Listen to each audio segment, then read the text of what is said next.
after inflicting atrocities on the residents of Pakistan-occupied Kashmir and terrorizing the Balochis. Yet another ugly face of Pakistan has been exposed. Reports have suggested to NewsX and Sunday Guardian that the Pakistani army has been using chemical weapons against the residents of the Khyber Pakhtunkwa region in order to suppress the demand for a separate nation for the Pashtuns. Survivors of the brutal attack have exposed how the Pakistani army is using chemical weapons in addition with other means of destruction against the Pashtuns who have been demanding a separate state.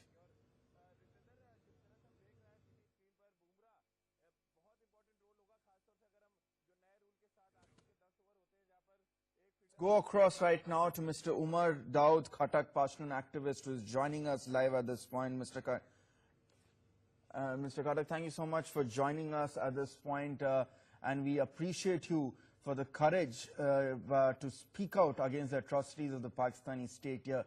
Can you confirm these reports that we have received of Pakistan using chemical weapons against the Pashtuns who are fighting for their right to self-rule?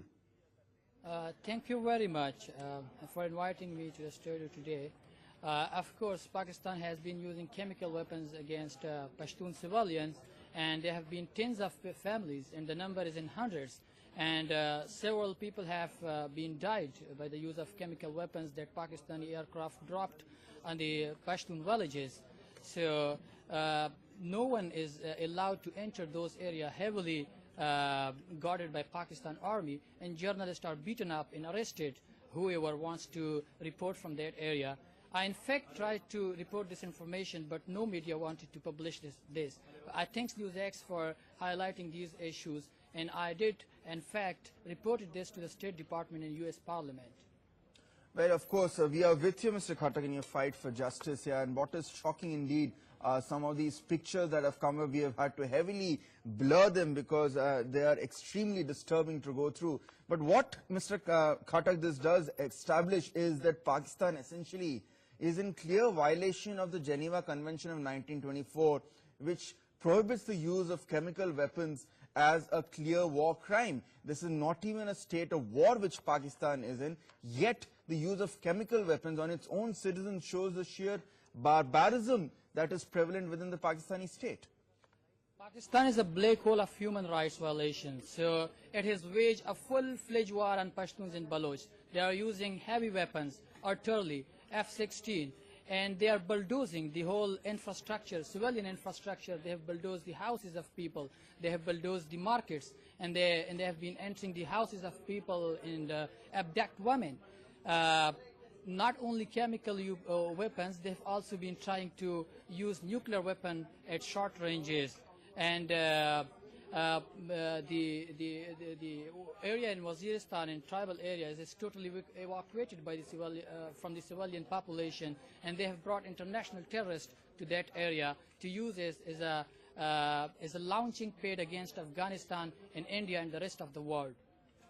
What is particularly disturbing is the fact that this is not really an isolated incident that's coming in. We have seen, and NewsX has been at the forefront of establishing the face of Pakistani brutality against any dissident in the country. We have seen protests coming out in PAK against those who have been sidelined and have been marginalized by the Pakistani government in the form of rigged elections. We have seen the unbearable and unbelievable atrocities which the Pakistani state has committed upon the Balochistanis, who are also fighting for self-rule.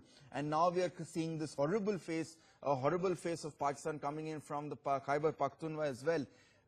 Does this not come across to your sheer hypocrisy that Pakistan continues to raise the Kashmir bogey in World Forum, accusing India of human rights violations in Kashmir, while its own track record with its own citizens in separate regions, 3 different regions, really exposes how brutal the state is? You know, all the terrorist breeding factories are either in Fatah, Waziristan, and the rest of the areas in Khyber Pakhtunkwa. The terrorists or Islamists that are fighting in Kashmir against the Indian government actually comes from those terror camps which are located in Khyber Pakhtunkwa. Earlier I have said that Pakistan is using Pashtunistan, or the land of Pashtun, as the terrorist breeding center, and evacuate the civilian population into Afghanistan and displace the rest of the people in Khyber Pakhtunkwa. and they even don't allow those IDPs to live with their relatives in Punjab, Sindh, or the main cities of Khyber Pakhtunkwa like Peshawar and Quetta. And the army in ISI even threatened those people who host the IDPs coming from Waziristan and tribal areas. And the most unfortunate thing is that Pakistan banned Save the Children and UNHCR, like international humanitarian organization, international relief organization coming to the help of these IDPs. They have banned these organizations. One example is Save the Children. Absolutely. And they don't allow the Pashtun IDPs to get treatment and live with their relatives in the main cities. Well, Mr. Umar Daud Khadak, we thank you so much, and we appreciate your courage for speaking out against the Pakistani regime and the sheer face of brutality that we have exposed. NewsX will continue to be with the rights of the Pashtun and will continue to expose Pakistan for its war crime.